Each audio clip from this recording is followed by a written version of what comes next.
തിരുവനന്തപുരം അട്ടക്കുളങ്ങര ജയിലും പരിസരവും ഞെട്ടിവിറച്ച ഒരു ഗൂണ്ടാ കുടിപ്പകയുണ്ട്. ഗൂണ്ടാ നേതാവായ LTT കബീറിനെ ജയിലിന് മുന്നിൽ വെച്ച് ബോംബെറിഞ്ഞ് കൊലപ്പെടുത്തി.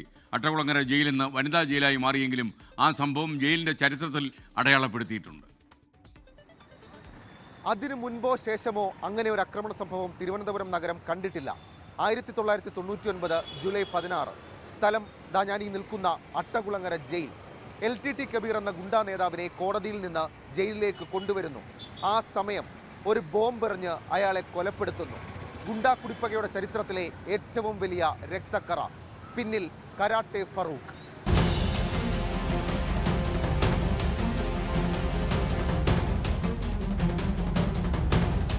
ചാന്നാങ്കര കേന്ദ്രീകരിച്ചുള്ള ഗുണ്ടാ സംഘത്തെ നിയന്ത്രിച്ചിരുന്നത് LTT കബീർ. വള്ളക്കടവ് ഗുണ്ടാ സംഘത്തെ നിയന്ത്രിക്കുന്നത് കരാട്ടെ ഫറൂഖ്. എന്നാൽ ഇവർ തമ്മിലുള്ള തർക്കമല്ലായിരുന്നു കാരണം. ചാന്നാങ്കര സ്വദേശി സുലൈമാനും LTT കബീറും തമ്മിൽ ഒരു തർക്കമുണ്ടായി. കബീറിന്റെ സഹോദരി ഭർത്താവിനെ വിദേശത്ത് കൊണ്ടുപോകാമെന്ന് പറഞ്ഞ് സുലൈമാൻ പണം വാങ്ങി കബളിപ്പിച്ചു. ഇതിന്റെ വൈരാഗ്യത്താൽ സുലൈമാനെ ആക്രമിച്ചു 14-ാം വയസ്സിൽ LTT കബീർ ആദ്യ വധശ്രമ കേസിൽ പ്രതിയായി. പിന്നാലെ ഒരു ASIയെ വെട്ടിക്കൊന്നു. ഇങ്ങനെ ഗുണ്ടാ നേതാവായ LTT കബീർ വീണ്ടും ഭീഷണിയായതോടെ സുലൈമാൻ കബീറിനെ എന്നേക്കുമായി അവസാനിപ്പിക്കാൻ കൊട്ടേഷൻ കൊടുക്കുന്നു. അങ്ങനെ പിന്നീടത് കരാട്ടെ ഫറൂഖും LTT കബീറും തമ്മിലുള്ള പകയാകുന്നു.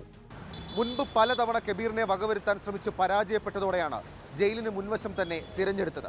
ആദ്യ ശ്രമം പടിഞ്ഞാറേക്കോട്ടയിൽ. അന്ന് ബോംബെറിഞ്ഞു. എന്നാൽ തലനാടിലേക്ക് രക്ഷപ്പെട്ട കബീർ തിരുവനന്തപുരം മെഡിക്കൽ കോളേജിൽ ചികിത്സ തേടി. അവിടെ നിന്ന് മറ്റൊരു കേസിൽ പോലീസ് തന്നെ പിന്തുടരുന്നുവെന്ന് മനസ്സിലാക്കിയ കബീർ മുറിവുകൾ ഭേദമാകാതെ ആ മുറിവോടുകൂടി തമിഴ്നാട്ടിലേക്ക് കടന്നു. ശേഷം മടങ്ങിയെത്തി. ആറ്റിങ്ങൽ കോടതിയായിരുന്നു സംഘത്തിന്റെ രണ്ടാമത്തെ പ്ലാൻ. ആറ്റിങ്ങൽ കോടതിയിൽ പ്രതീക്ഷിച്ചതുപോലെ അവർ കാത്തുനിന്നു. എന്നാൽ കബീറിനെ ആ കേസിൽ വെറുതെ വിട്ടു. അതോടുകൂടി ആ പ്ലാനും പൊളിഞ്ഞു.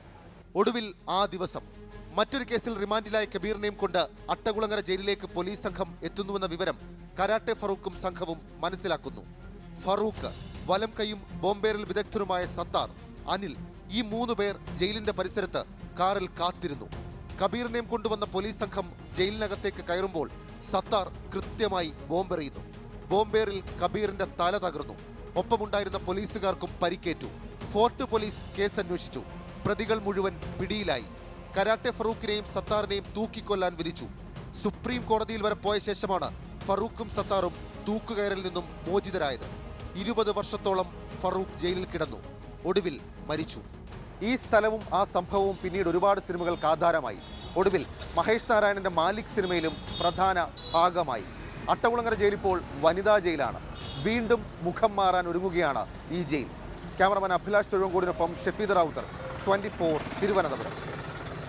ലോകത്തെവിടെയായാലും ഏത് സമയത്തും 24 വാർത്തകളും ഓഗ്മെന്റഡ് റിയാലിറ്റി പാക്കേജുകളും എക്സ്പ്ലെയിനറുകളും വിശദമായി കാണാൻ ഞങ്ങളുടെ YouTube ചാനൽ നിങ്ങൾക്ക് സബ്സ്ക്രൈബ് ചെയ്യാം.